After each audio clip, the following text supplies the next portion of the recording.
Hi all. സമയം രാവിലെ 3:45. രാവിലെ തന്നെ റെഡിയായി അച്ഛനുമായി. എൻ്റെ ഫാദറിൻലോ ആണ് കേട്ടോ. ഓട്ടോ കയറി ട്രെയിൻ പിടിക്കാൻ എറണാകുളം സൗത്ത് റെയിൽവേ സ്റ്റേഷനിലേക്ക് വിട്ടു. അങ്ങനെ അവിടെ ചെന്ന് 5:10 വഞ്ചിനാട് എക്സ്പ്രസ് കയറി സീറ്റ് പിടിച്ചപ്പോഴാണൊന്ന് സമാധാനമായത്. ഇത്ര രാവിലെ റെഡിയായി എങ്ങോട്ടാണെന്നല്ലേ? ഇന്ന് എനിക്ക് ദേവസ്വം ബോർഡ് എക്സാം ഉണ്ട് ഗൈസ്. ഇവിടെയൊന്നുമല്ല, അങ്ങ് തിരുവനന്തപുരത്ത്. അങ്ങനെ നേരം പരവര എന്ന് വെളുത്തു തുടങ്ങി.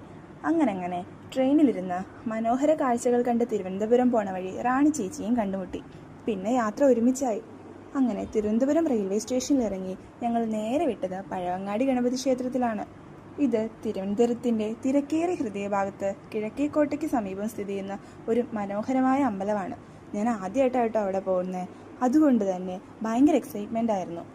എക്സാമിനൊക്കെ പോകുമല്ലേ, അപ്പോൾ പിന്നെ പുള്ളിക്കാരനെ കാണാതെ പോകുന്നത് ശരിയാണോ? താൻ പാതി ദൈവം പാതി എന്നല്ലേ? അമ്പലത്തിലാണെങ്കിൽ നല്ല മുട്ടൻ തിരക്കുണ്ടായിരുന്നു. അങ്ങനെ വിഘ്നേശ്വരനോട് എക്സാമിന് എന്നെ മിന്നിച്ചേക്കണേ എന്ന് പ്രാർത്ഥിച്ചിറങ്ങിയപ്പോൾ വയറ്റിൽ നിന്ന് വിളി വരാൻ തുടങ്ങി.